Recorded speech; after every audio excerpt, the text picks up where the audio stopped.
Selamat datang. Pernah nggak sih Anda ngerasa hidup kita ini kan makin canggih ya? Semua teknologi ada di genggaman, tapi kok rasanya malah makin ribet. Nah, kali ini kita akan coba bongkar kebijaksanaan dari buku Jantung Hati Zen.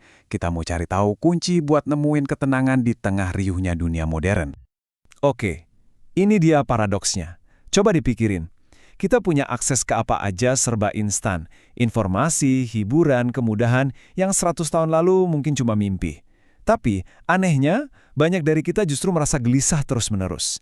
Buku ini nunjukin kalau di balik semua kemajuan itu, ada semacam kekosongan, rasa nggak puas yang kayaknya nggak ada habisnya. Dan ini bukan cuma perasaan loh, tapi udah jadi krisis kesehatan global. Sumbernya mengutip data WHO yang, jujur aja, bikin kaget. Selama 45 tahun terakhir, angka bunuh diri global itu naik 60%.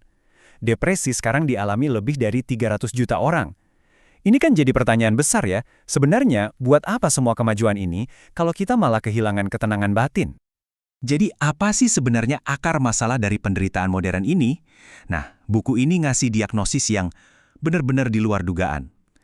Katanya, masalahnya itu bukan dunia di luar sana. Masalahnya ada di dalam kepala kita sendiri. Lebih tepatnya lagi, cara kita tanpa sadar terus-menerus ngasih label dan ngejudge dunia ini. Gampangnya gini deh, kita tuh nggak melihat realitas apa adanya, kita melihat pikiran kita tentang realitas itu. Kita hidup di dalam dunia konsep yang kita ciptain sendiri. Jadi bukan yang ngalamin kejadian secara langsung, kita malah sibuk ngasih stempel. Ini baik, itu buruk, ini sukses, itu gagal. Terus-terusan begitu. Metafora ini kena banget. Ini nunjukin gimana kita lebih sering makan konsep tentang hidup daripada benar-benar ngejalanin hidup itu sendiri.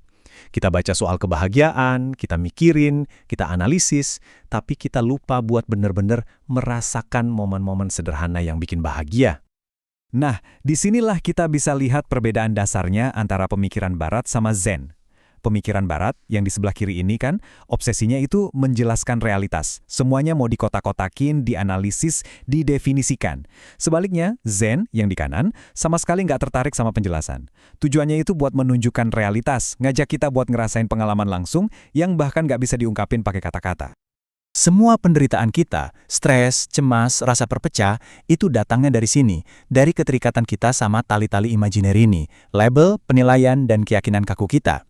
Ada cerita di buku ini tentang seorang musafir yang cuma pura-pura ngikat keledainya. Tapi karena si keledai percaya dia diikat, dia nggak gerak kemana-mana. Nah, kita ini persis kayak keledai itu. Terikat bukan oleh kenyataan, tapi oleh pikiran kita sendiri tentang kenyataan. Oke, jadi kalau masalahnya adalah pikiran konseptual kita, solusinya apa dong? Zen menawarkan jalan yang sangat langsung, yaitu buat potong tali imajiner tadi. Dan jalan yang ditawarin ini luar biasanya simple banget. Zen itu bukan agama seperti yang biasa kita kenal. Nggak ada teori jelimet, ritual yang harus dijalani, atau kitab suci. Ini lebih kayak cara praktis untuk melihat. Tujuannya cuma satu, mengalami jati diri kita yang asli. Kesadaran murni yang ada bahkan sebelum semua konsep dan pikiran itu muncul. Jadi, Zen itu ngajak kita buat ngerasain hidup apa adanya, detik ini juga, tanpa ada komentator di kepala kita yang berisik.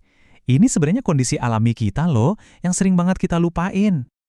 Mungkin kedengarannya abstrak ya, tapi latihannya itu justru sederhana banget dan bisa dilakuin dalam kehidupan sehari-hari. Perumpamaan petani ini nunjukin gimana sih prakteknya di dunia nyata. Tiap kali ada kejadian, kudanya kabur, kudanya balik lagi, anaknya patah kaki, responnya selalu sama. Mungkin.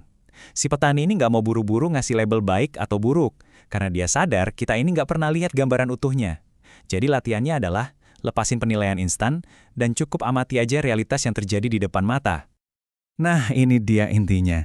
Zen itu bukan sesuatu yang kita jadwalin sejam sehari kayak nge-gym. Ini soal mengubah cara kita melakukan segalanya. Pas lagi makan, ya rasain tiap kunyahannya. Pas lagi cuci piring, rasain air hangat di tangan. Ini tentang membawa kesadaran penuh ke apapun yang lagi kita kerjain. Menyatukan pikiran dan tubuh di momen ini. Dan ini adalah latihan seumur hidup. Lalu, apa sih hasil dari melihat dan hidup dengan cara seperti ini? Apa hadiah utamanya? Jawabannya adalah kebebasan. Tapi ini bukan kebebasan politik atau ekonomi ya, tapi sesuatu yang jauh lebih dalam. Kebebasan dari penjara yang kita bangun sendiri di dalam pikiran. Kebebasan dari penderitaan yang disebabkan oleh hasrat kita yang nggak ada habisnya buat menilai, menganalisis, dan mengontrol. Saat kita nggak lagi terikat sama konsep kaku tentang seharusnya begini atau seharusnya begitu, kita bisa merespon hidup dengan lebih luas dan bijaksana. Pada akhirnya, ini soal pergeseran cara pandang yang fundamental. Daripada terus-menerus bereaksi sama pasang surut kehidupan, diombang-ambingkan oleh setiap gelombang baik atau buruk, kita belajar untuk sekedar hadir bersamanya. Dan dalam kejernihan itu, dalam keheningan itu, kita menemukan kedamaian dan kebijaksanaan untuk bertindak dengan tepat apapun situasinya.